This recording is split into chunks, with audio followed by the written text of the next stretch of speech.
The Paranormal Casebook presents The Doll Room. Welcome back to the Paranormal Casebook. I'm your host, Corbin, and tonight I want to take you into a story that combines the ordinary with the unnervingly strange. Imagine walking into a house for a routine job, nothing out of the ordinary until you step into a room filled with dolls. Their lifeless eyes seem to follow your every move, their tiny forms casting shadows that feel too large for their size. This isn't the setup for a horror movie. It's the true story of Jeremy, a blinds installer who found himself in a situation that defies explanation. What began as a typical workday turned into an encounter with something deeply unsettling.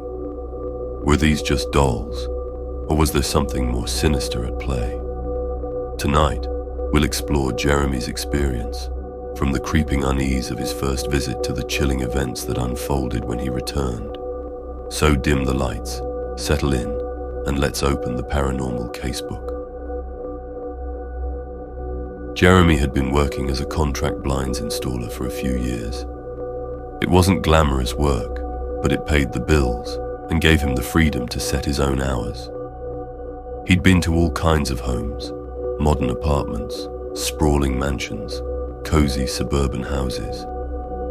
For the most part, the job was uneventful. But one day, Jeremy was assigned to a house in a quiet suburb. The kind of neighborhood where the lawns were perfectly manicured and the streets seemed almost unnaturally still. His task was simple: measure all the windows for blinds.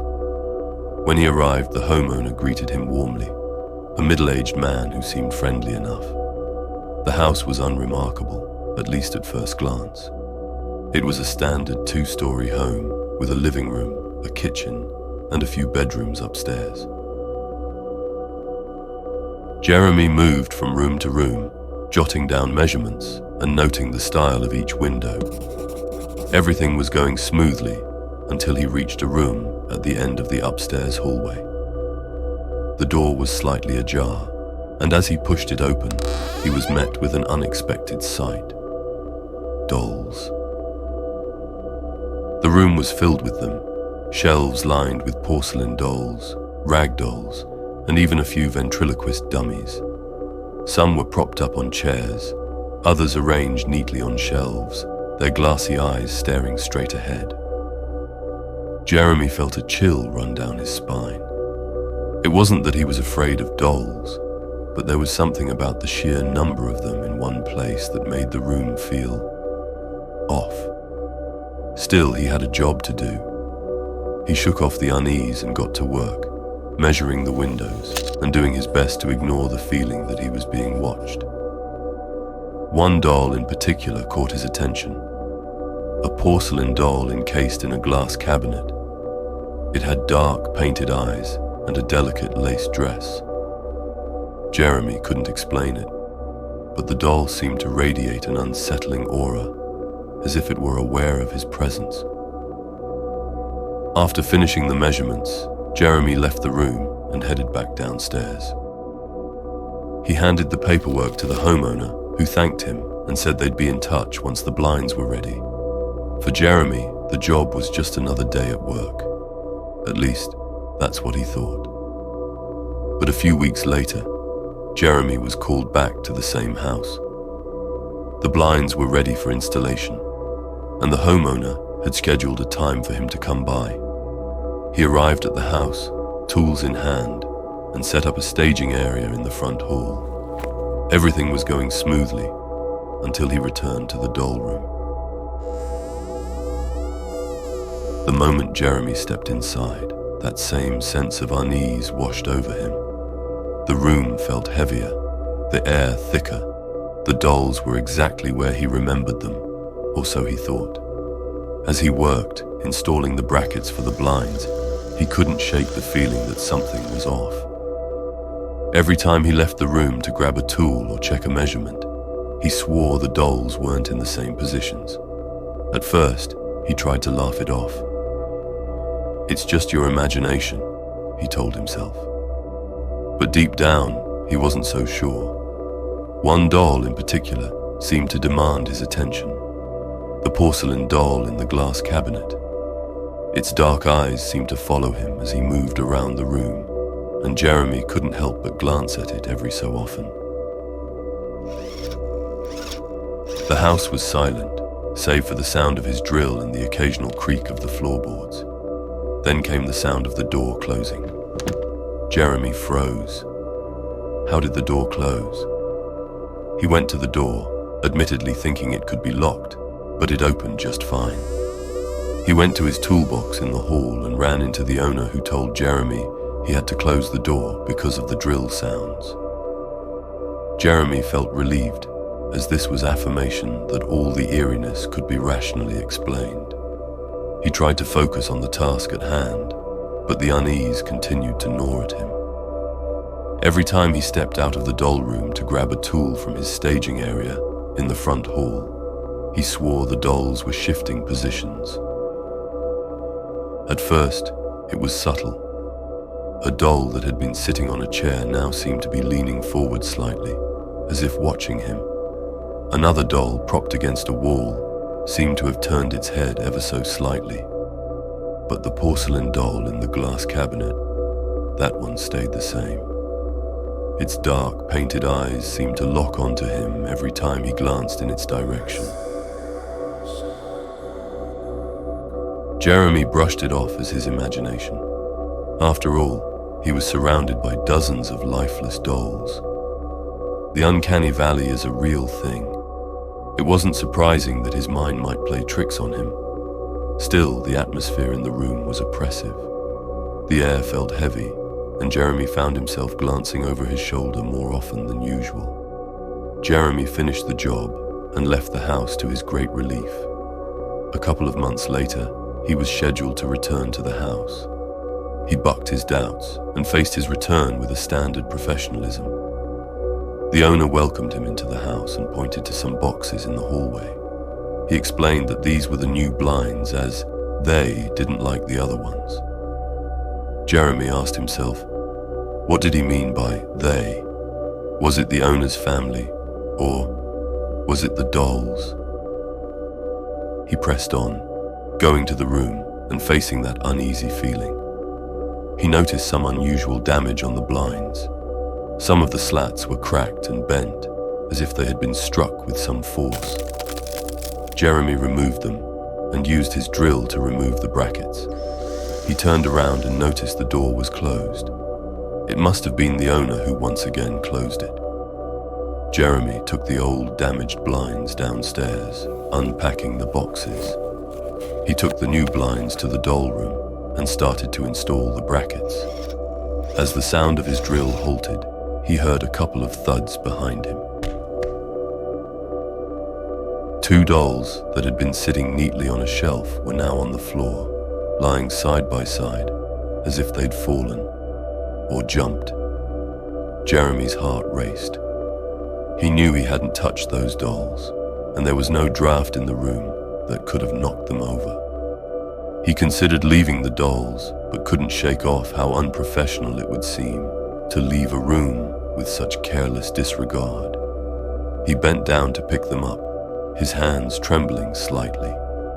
As he placed them back on the shelf, he felt a strange resistance, as if the dolls didn't want to be moved.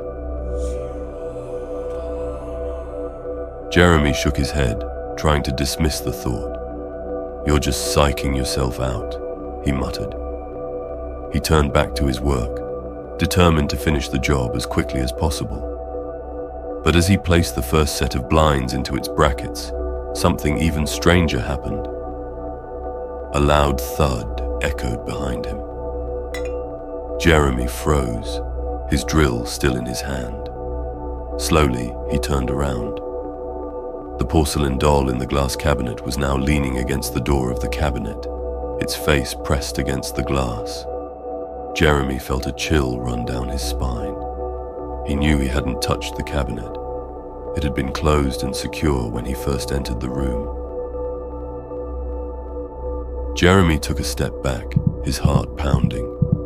The room felt smaller, as if the walls were closing in.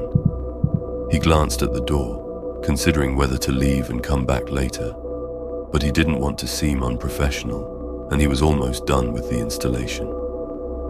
He forced himself to finish the second set of blinds, his hands moving quickly as he tried to ignore the creeping sense of dread. When he was finally done, he began packing up his tools, but as he reached for his tool bag, he realized he'd left a few drill bits on the windowsill.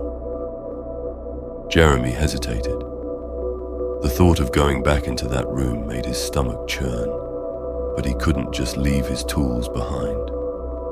He took a deep breath and stepped back into the doll room. The porcelain doll was no longer pressed against the glass. It was back in its original position, standing upright in the center of the cabinet. Jeremy grabbed his drill bits as quickly as he could, avoiding looking at the dolls. As he turned to leave, he felt a sudden, cold breeze brush past him. He didn't look back. He closed the door behind him and headed downstairs, eager to leave the house and put the whole experience behind him. He began to place the old blinds into the boxes to make it easier on the homeowner for disposal. Taking out his clipboard with paperwork for the homeowner to sign, he walked into the kitchen, peering into the dining and living rooms. He shouted that he was done, and there was no response. Realizing he was alone in the house, he took his tools back to his truck. The garage began to open, and the homeowners were pulling into the driveway. Jeremy walked over to the driver's side window. The homeowner greeted him warmly, apologizing for being gone longer than expected. Jeremy handed over the paperwork, and as the homeowner signed, his wife walked into the garage. That's when Jeremy noticed it. The porcelain doll was now sitting on a shelf in the garage, its dark eyes staring directly at him. Jeremy stood frozen in the garage, his heart pounding in his chest. The porcelain doll, the one that had been locked in the glass cabinet upstairs, was now sitting on a shelf, perfectly still, but undeniably out of place. Surely there was a logical explanation for what he was seeing. Jeremy watched as the wife's eyes landed on the porcelain doll. She smiled warmly and said something that sent a shiver down his spine. "What are you doing out here, girl? Couldn't wait for us to get back, huh?" Jeremy's stomach churned. Was she joking? Or did she actually believe the doll had moved itself out here? He forced a nervous laugh and asked if they had moved the doll downstairs before they left. The wife looked at him, puzzled. "Oh no, she stays in her cabinet," she said. Jeremy felt a cold sweat break out on his forehead. He wanted to ask more questions, but he also didn't want to stay a second longer than necessary. He drove away, vowing never to return to that house again. Jeremy's story leaves us with more questions than answers. Was the doll truly possessed? Or was it something about the house itself, an energy that clung to those who entered? Whatever the case, Jeremy isn't the only one with tales of haunted objects. Stories like his remind us that sometimes the inanimate isn't as lifeless as it seems. Thank you for joining me on this journey into the unsettling and the unknown. If you have a story of your own, I'd love to hear it. Email it to casebookfiles@gmail.com. Please remember to like, share, and subscribe for more content. Until next time, stay curious, stay cautious, and remember, the casebook is always open.